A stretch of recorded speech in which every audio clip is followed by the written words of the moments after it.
upravo glavni element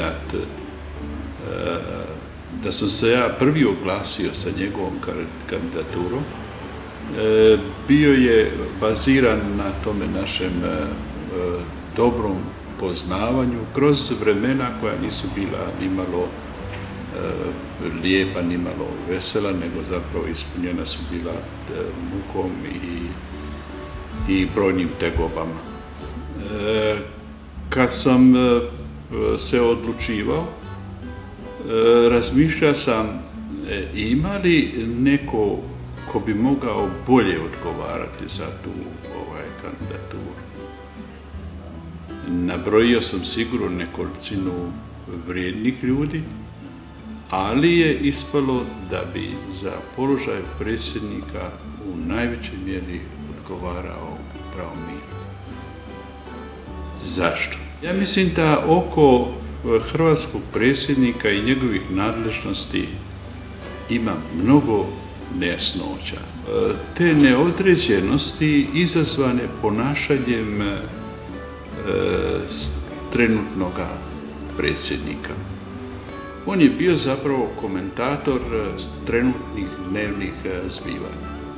Kad ja ne bi vidio u Miru Tuđmanu čovjeka koji će tu grešku iz hrvatskog nacionalnog tiva ukloniti samom svojom pojavom i svojoj duhovnosti, ja nikada za njega ne bi digao glas.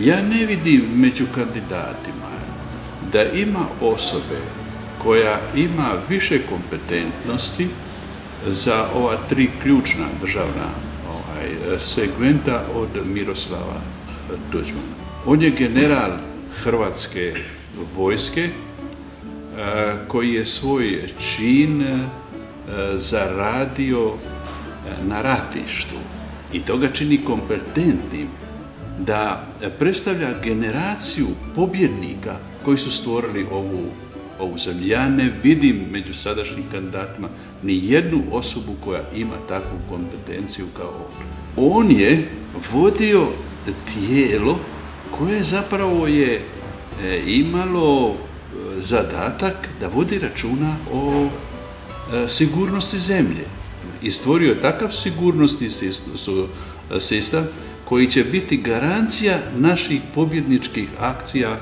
u Oluji. I kompetencija za vanjske poslove proizilazi iz njegova položaja profesora sveučilišta i pisca knjiga koji uz ostale sadržaje također pokriva i odnose zemlje prema svijetu. Koliko god tražili, mi nećemo naći kompetentniju osobu od Miroslava Tuđmana da dođe na čelo Hrvatske države.